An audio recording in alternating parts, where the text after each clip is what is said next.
Tang di Jack ipai kim delung lagi aku duri dah. Jack, kau betul tu Jack, piu le. Jack pi le. Tuan ni, nampak ke lagu? Hotel mana tu? How berakon? Pak kadu kau, piu le. God, piu le baru mana berapa lepak. Nak kamera kau? Nak rokok, rokok. Oh, betul di pak tapi okey. Oh, jing. Jadi bukan kita dah gile. Bukan kita dah gile kau. Awak ada tadi jamu dah udah. Mana nak? Awak hitam di. Mana nak betul nak malu. Ada betul tadi jamu dia dah gede kalau namu nak dengar ada tentang ibu umrah. Kau ni nak kita dah ke bawah kau. Oh, Dino kau produk lain. Produk. Kau enggak buka dah produk, aku beli produk yang enggak baju. Pastinya macam kau. Dan mata hendak putih-putih macam dah. Nak pun nak produk orang. Ibu puyun mentah.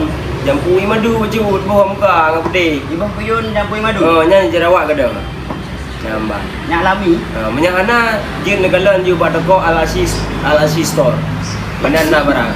Betul juga. Al-Aziz store. Kan Al-Aziz Sultan. Dua apa betul?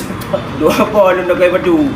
Al-Aziz store apa? Al-Aziz store apa? Alasi store bagian puri. Bagian toko, bagian gudang, bagian luban, dumpu na ina. Ya. Dia kena mbak toko dia. Jangan lupa belajar di Tokopedia Al-Aziz Store. Ya, okey. Nak buka. Dah ubah lepai. Kau di bawah kami. Lebah kami kau. Wani. Tuan. Lepai YouTuber sangat. Oh, beci di pai dubur. Kau kena juga ni. YouTuber, piuh le. Cek kau ni bang. Piuh le. Banyak kau dah tengok. Masuk ke kayak WC dah.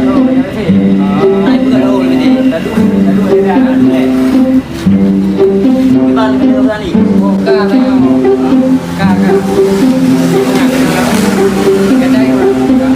Jom kena ni. Kau nak? Ana mau letter. Letter. Kakak